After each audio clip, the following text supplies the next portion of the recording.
Listen, are you guys ready for your next act? I think he's coming from all the way over there. Ladies and gentlemen, can you please give it up for Majid?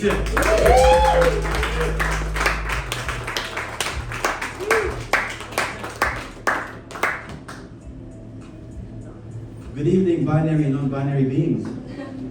I don't know, I just feel ladies and gentlemen sound a little too redundant.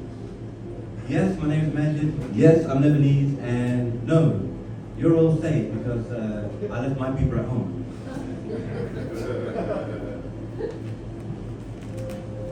They're after us, man. Seriously, it's crazy. I don't even buy electronics online under my name anymore. I was gonna get a white guy to do it, but they're too smart for that. So from now on, Ira Iskowitz buys all my electronics.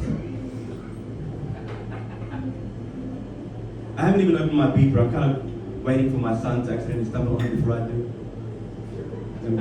He'll have to get blown away by new technology, so it's all good. So anyway, I'm recently divorced. Yeah. That's what I like to hear. That's what I love about living in today's times. You know, when you tell people you get divorced, you get nothing but praise and compliments. You know, 30 years ago when people now are getting divorced, you know, they'll always get that sympathetic head tilt like, oh. The more apologetic they get with the words, the more you notice their heads tilt like canines. I'm so sorry you're going through this. Is there anything I can do to help you through this tough time? Nah, bitch, I'm cool. I get compliments all the time. That's the guy that just escaped Shawshank. One guy came up to me and said, you know what's going to happen now that you're going to get a divorce? Nah, man, tell me. Well, that hair is going to grow back, that belly's going to get flat, and you're going to get the feeling back in your balls. Which freaked me out because the guy was Nigerian. I don't know where he came up with that accent. I told one of my best friends I've known him my whole life that I was getting a divorce. He was also cynical about it. I told you not to marry that bitch. Didn't I tell you not to marry? Fellas, didn't I tell him not to marry that bitch? But you did it anyway. Look what you did. She fucked you for 14 years, stuck you with your kid, and you went from Rick James to Jesse James. But I'll tell you what I'm going to do. I'm going to take you out. I'm going to get you drunk. I'm going to get you laid. In the morning, you're going to forget you spent 14 years with that whore! Dude, she's your sister.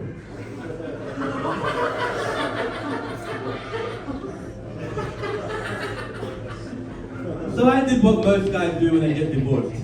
I went to go see a professional. And I'm not talking about a psychiatrist. You know, the oldest profession in the world, you know what I'm talking about. You're blowing every 5 minutes. And I went for a vacation in Dubai when I did this. I wanted to be in a country that I wasn't a resident of. So if I did anything bad, they could just deport me, which I'm going to leave anyway. So, you see, in the Gulf, you can order, you have an app for everything. You have an app for food, and you have an app for female cuisines. And they're all very similar. You can order your Chinese, your Italian, your Lebanese, all great. Now this is where racism works to my benefit. I'm attracted to darker skinned women. Dark, brown, black, Asian. No offense to you white chicks, you're great. I'm just more attracted to darker women. And like your complexion. and this is where racism works to my benefit because the darker the woman got, the cheaper the price got. And like, how the fuck did I not stumble on this sooner? So I settled on this Thai woman, forgot her name, it's not important. Alright? And I paid for it online, I paid for the whole hour online. She knocks on my door of the hotel room, I open the door, it looks nothing like her picture. But that wasn't the worst part. The worst part is, the woman didn't speak a word of English. Hi and bye, that's all she knew. But she did have with her one of those first generation pocket translators. You know which one I'm talking about? The one that does not have the option for the female voice? But I wanted to break the ice to her. I said, so how long you been in Dubai? Are you alright this afternoon? Please take off your pants and show me your penis. So it's kind of like, like having a conversation with the late Stephen Hawking here. And I was like, then she started categorizing a list of the services that she does. You know, I do anal. Set 69, anything you want, baby. You know, I've been married for 14 years. I have no idea what sex feels like. So, but I was willing to push through that. So I said, yeah, fuck it, let's do it. So I picked the service, I paid for the hour, and we started getting into it. And after the intense fucking with a conversation back and forth with the pocket translator, do you know what the fuck went through my mind? I still had 57 minutes left of the bitch.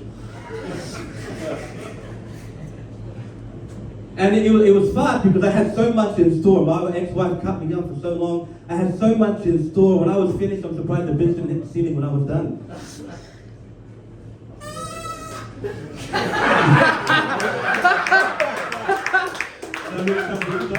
I'll stop right now.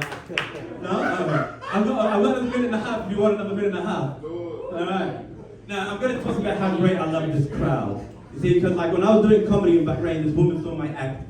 And she said, can you do that for children? Because she runs a charity for kids. Alright, so I said, sure, yeah, no problem. I can do jokes for children. So I spent all week coming up with jokes that I think children can relate to. You know, parents on your back, homework, bedtime, all that shit. So the big day comes, I'm standing in front of 60, 70 kids. I get up on stage and I say, hey kids, I'm parents just the worst. And then I started getting booed.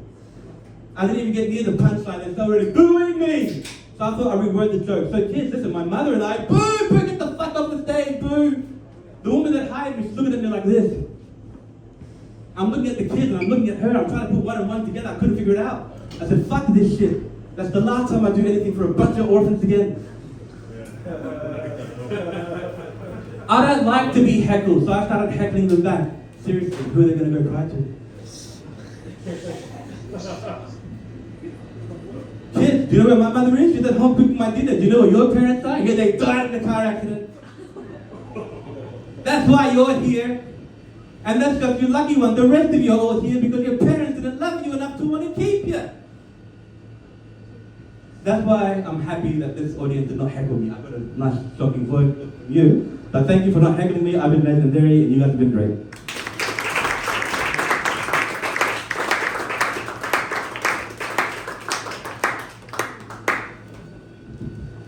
Ladies and gentlemen, give it up one more time.